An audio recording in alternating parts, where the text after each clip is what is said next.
Please give a warm welcome to Paul Mescal.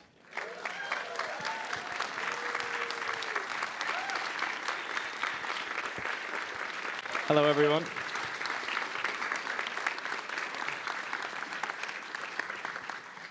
Welcome. Thank you. Yeah, I know that you play Irish rugby, Irish football. Yeah. How did that experience prepare you for this film?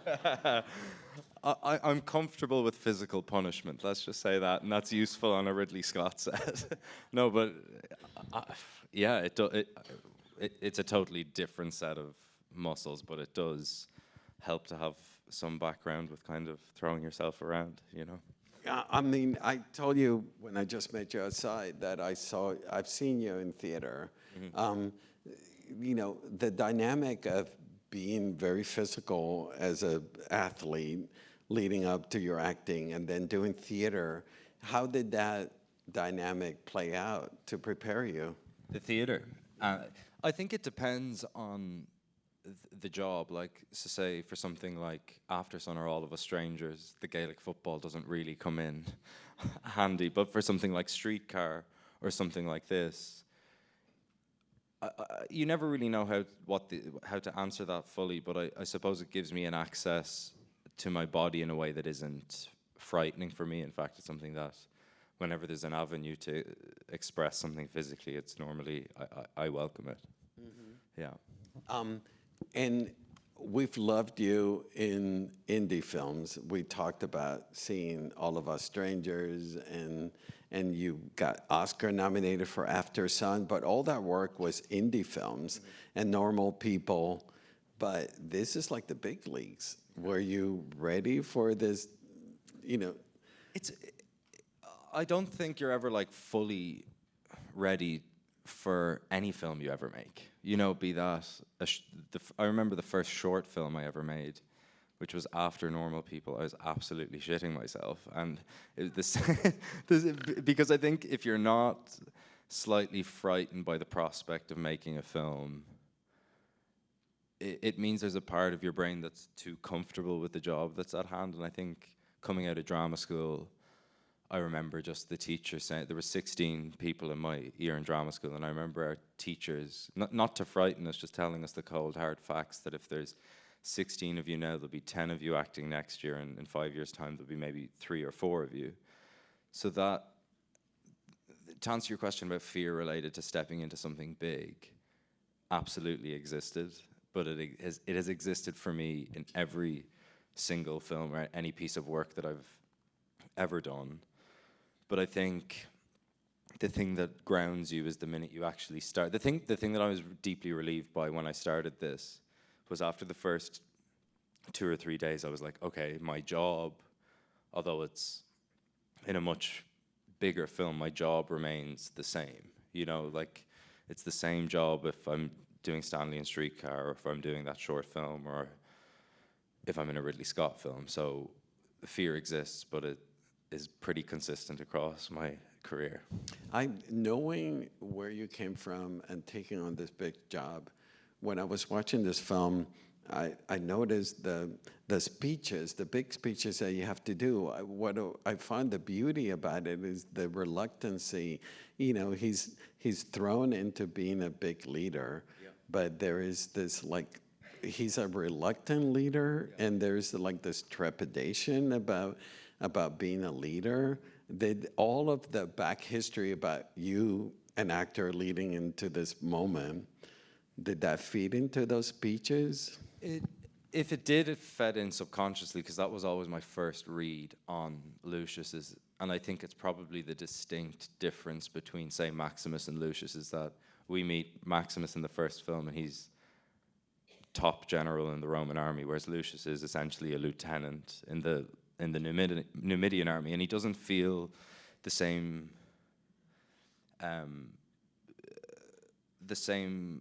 degree of power that I would say, or comfort with leadership. And it's something that I was keen to build. Like, say, for example, the speech that he has on the wall with the men at the beginning. Mm-hmm. it's he's capable of it, but it's not something that is fundamentally in his bones. Whereas towards the end, when he starts to step into what his bloodline and what his legacy means, he starts to fill it out a little bit more. And that was something that I was actually really grateful for in the writing, that it wasn't a kind of composite of the thing that had preceded him. It was something different. And as an actor, when you're stepping into something that has already a very famous performance history, you're looking for those differences.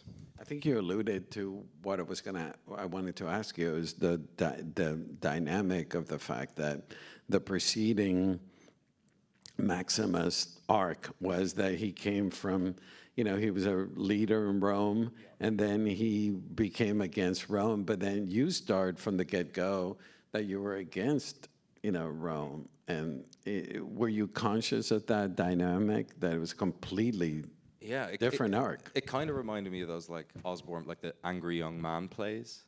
Like there's something in it where he's railing against the establishment. He's kind of like anti-political, self-serving, and using whatever skills he has as a fighter or this inbuilt rage that is kind of a title given to him to essentially burn Rome down to its core.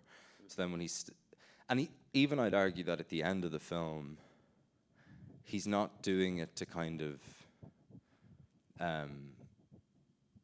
he's still trying to burn down Rome, but he's attempting to rebuild it from what's left. He's not trying to like kind of fix things. He's attempting to clean the slate, and that's why I think that question at the end when he's asking for guidance from his father is because he's now at like essentially ground zero of Rome, and he doesn't really know how to facilitate rebuilding that. Yeah. Walk us through the physical training for this film. I mean, you're pretty thin right now, but you're Thank you. super jacked up for... Yeah,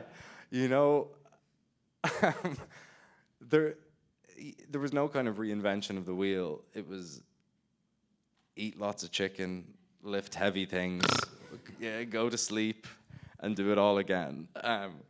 But I was doing that play at the time, which was really useful. Streetcar, which you guys, he's just brilliant in this, and you're going to recreate it in New York City. New York, yeah, and in March and April. Brooklyn. Yeah, come along if anyone's there.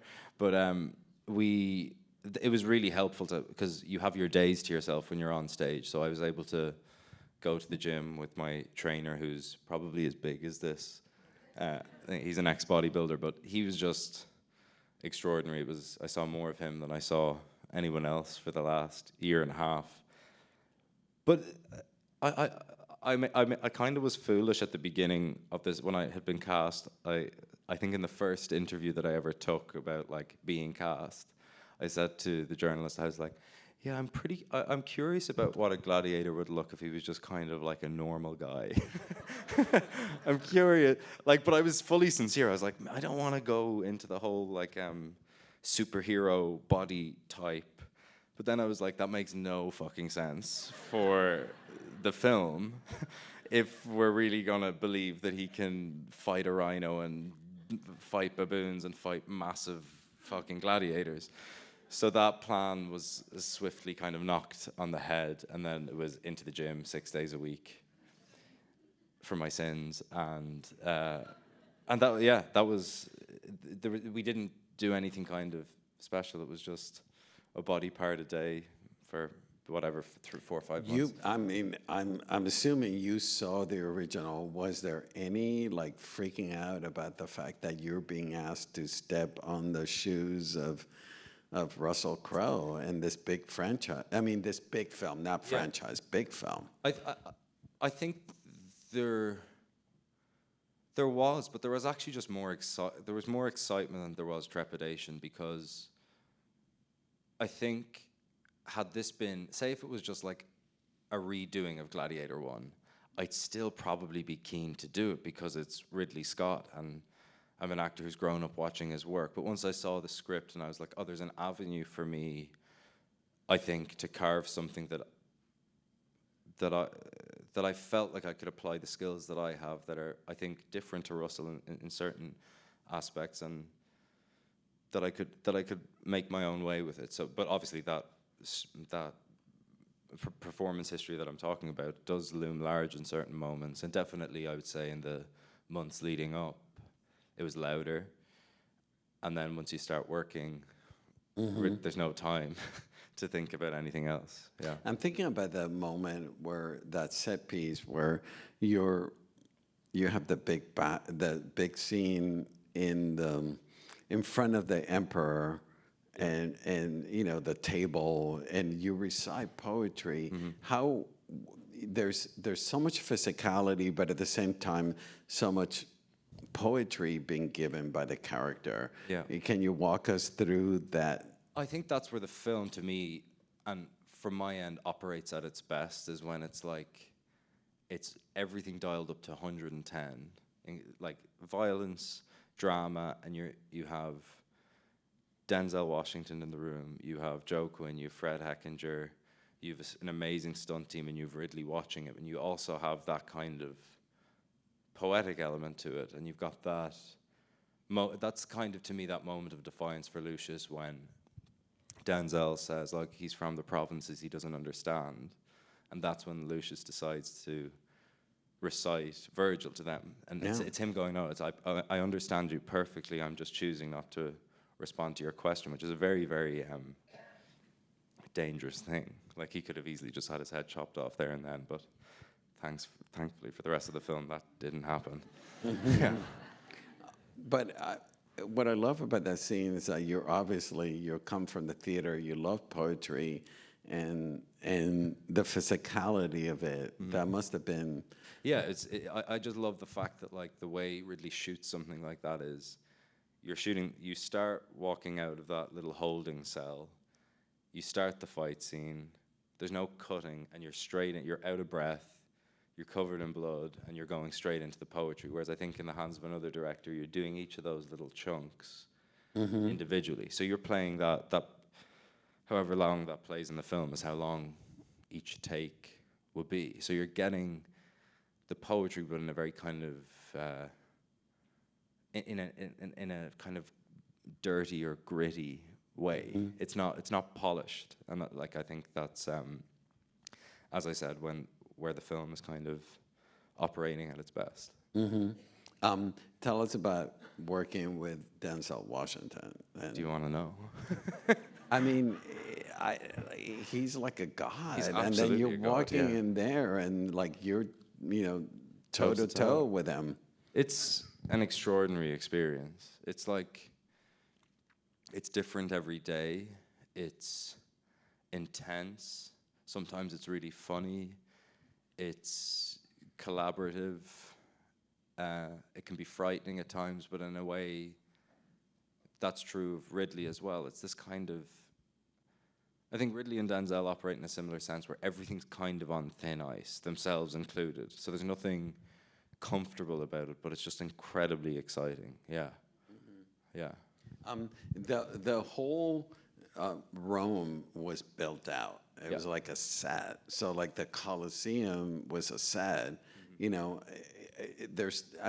course there was CGI, but you walked into the Colosseum. It was a Colosseum, the streets, etc. Tell us about walking into those sets. And the very, apologies if anyone's heard the story, but the very first day on set wasn't actually in the Colosseum. It was the opening sequence in Morocco where the Romans are invading, and the key actors were stationed like in these little holding tents outside, and it was my first day fully in costume and makeup, and I had a sword in my hand, and I was like chain smoking, and I was like, fucking, when are we starting? And you could hear all this noise inside the city walls, and then we get one of the ADs comes up and he goes, Ridley's traveling to Cast World, and we're like, oh fuck, okay, here we go.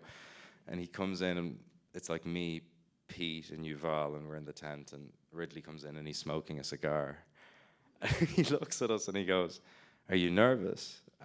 And at that point you're like, what's the appropriate response here?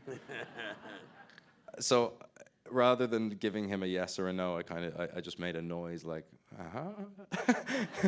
And he looked at me, and I think he took great joy in that.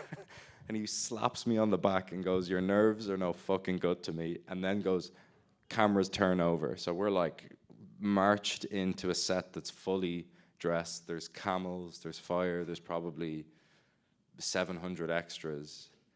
And that's when I fully it's not necessarily the scale of the sets. That's one thing, but it's also the scale of the world that he builds. It's like there's action, there's more expensive off-camera action that would probably tally up to every single other film that I've ever made. Is, you know, it's the way that Ridley, because he's a painter and he's an artist, he fills in all the things for the actors to see so that it makes the world attainable and believable to them. And then you go to Malta and you walk onto the Colosseum, and that's a whole different kettle of fish. But I think there was nothing bigger to me than that very first day, because that was suddenly, I think what Ridley meant by that point was like, by your nerves are no fucking good to me, is like, I think what he meant, and maybe he'll have a different, but it's like, your nerves are okay, but don't waste time with it. Let's get beyond that as quickly as we possibly can. There's two moments that like knocked me out from your acting. The one where, you know, Acacia's, that you realize that he's not the bad guy that you thought. Though everything up until that point, you're angry, you want to kill this man, and then all of a sudden you realize. But it happens within milliseconds, and you're pivoting in the acting.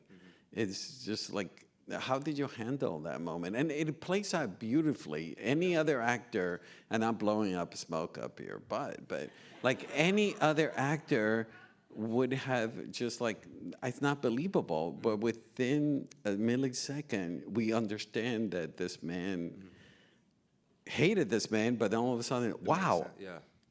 That was always one of those moments I was like, how am I going to sell that? Because it's the nature of also how Ridley's films, like, they move at such a pace that you've got to be, you hear actors talk about act on the line, like think your thoughts on the line, whereas with this, sometimes in a Ridley film, you kind of have to be almost like, which is never the right way to be, and so it's kind of like hypothetical, but you're almost trying to be slightly ahead of it so you're not missing the boat, because with that, it's got to be instant. I can't be predicting any kind of turning point for the character in that moment, but it was a moment that I felt pressure with, because you want an audience to, even though the audience has more information than Lucius is, that at that moment they need to understand exactly what you are articulating, that the world that he thought 3 seconds before is no longer the world that he can see or lives in anymore. And what were you given by Ridley? Like, you have 1 minute to. Oh, like, 1 minute? No, he could change the world in 1 minute. It's like he doesn't give you a kind of parameter like that. But we had spoken. It was more so my anxiety being like, are you sure the audience are going to buy Lucius in that kind of rotation? And he was like, well, that's up to you, not up to me. So yeah. And within, I mean, if that wasn't enough, later on, you have to do a similar pivot with your mom, where like you hated this woman, and then all of a sudden in the cell, like all of a sudden whiplash. Yeah, it's two polar opposite scenes. Like the scene when we first meet Lucius and Lucilla that was one of my favorite days on set, because me and Connie kind of unintentionally had stayed apart before we'd been at social dinners with Ridley and the rest of the cast.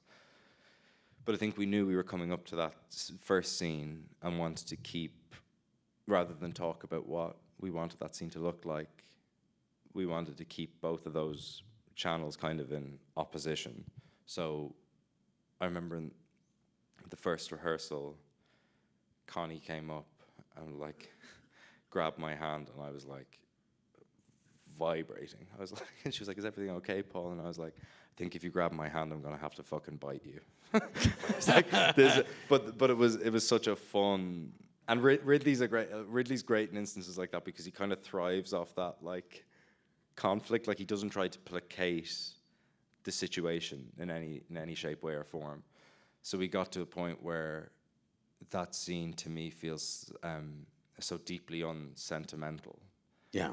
Which I think is important, because Lucius in the next scene has to say, I'm essentially sorry, I couldn't see the man, I couldn't see the wood from the trees, I couldn't see what you were talking about because I was so angry and felt so abandoned by you. I've lived nigh on 20 years of my life feeling like my mother left me for dead, and now I see you sitting with the man that's responsible for murdering my wife. So apologies for not seeing it, but we end their relationship in a much more loving position.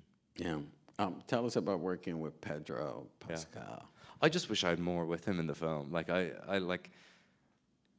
I find great solace in that man generally, because we were kind of the first two cast out in Morocco on the film. So when we were kind of in prep, it was just us for 5 weeks, and there was nobody else really around. And I think the man that the world sees in interviews and his public persona, and I think it's so rare for actors to have the space between the person that I know and the space between the man that he presents as is so fine.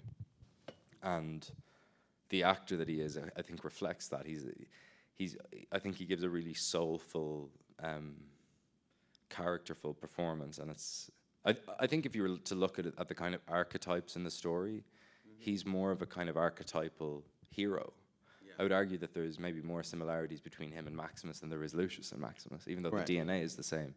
And I think he plays the kind of moral dilemma of where Acacius is placed, like so brilliantly.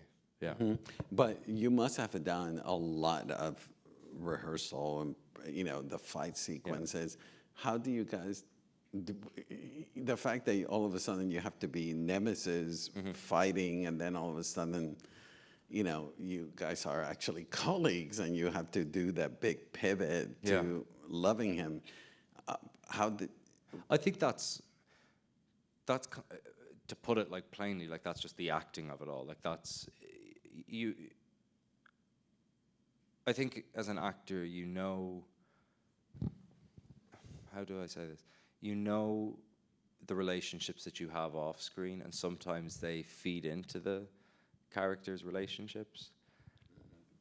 With Pedro, it was just kind of unspoken. It was just easy for us to kind of drop in and drop out, whereas with someone like Denzel, it was a kind of more intense relationship, and someone like Ridley, that was ultimately a very paternal relationship, and Connie was a very maternal relationship, whereas Pedro, we were able to kind of, between cut and action, it was Paul and Pedro the way you'd probably be sitting here today. Yeah. Well, the funny thing is that I'm gonna tell you up front is that I adore the two of you and I follow your trajectory, but it's like I've always confused your two names. You're not the first person.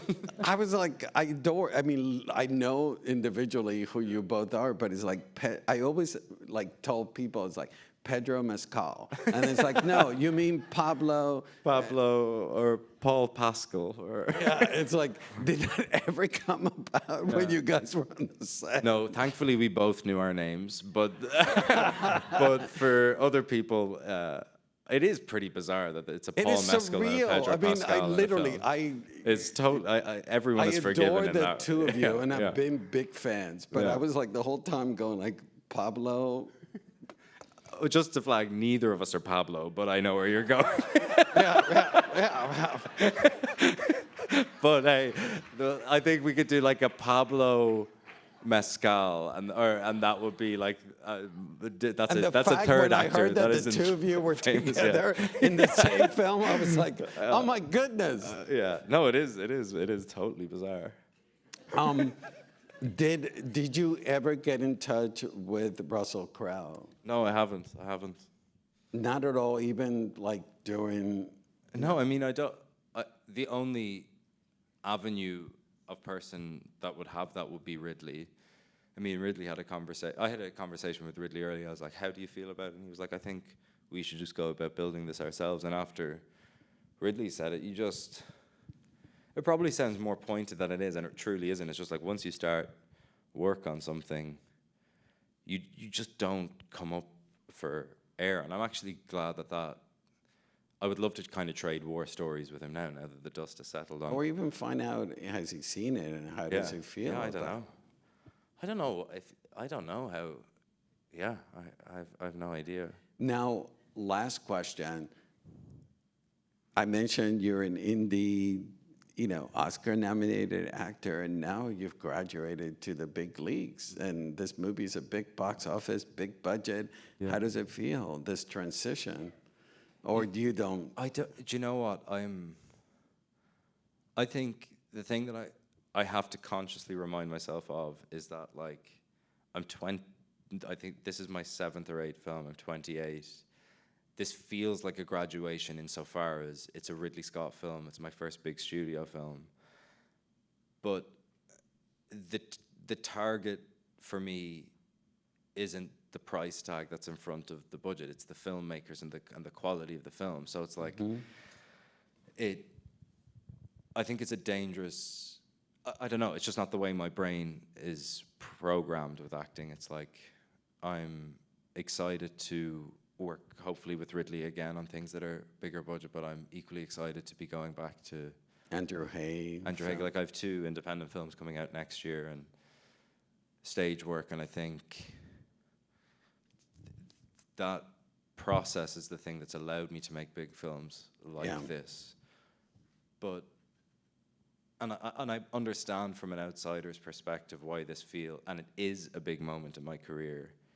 But I think the actors that I admire straddle both, and it's not like they use independent. And I think it's a narrative that we have to be careful with, where one is greater than the other. That independent or low budget cinema is more important than blockbusters, and I don't think that's remotely what you're saying. But to me, cinema is an ecosystem built entirely from all of those things. I don't think independent cinema would survive without blockbusters, and blockbusters without independent cinema. And I think as long as directors from both of those categories and categories in between want to have me, I have every intention of following my nose with projects rather than seeing one step as a graduation and one thing as a lesser thing. So does that answer your question? No, it does. It does. But yeah. Well, yeah.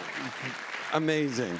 But regardless, we're going to be rooting for you. No, We've been on, you're an amazing talent. Thank you very much. Can't wait to see what you do next. And congratulations on the success up until now. Very much. Thank you. Yeah. Thank you all for coming out. Thank you. That was lovely.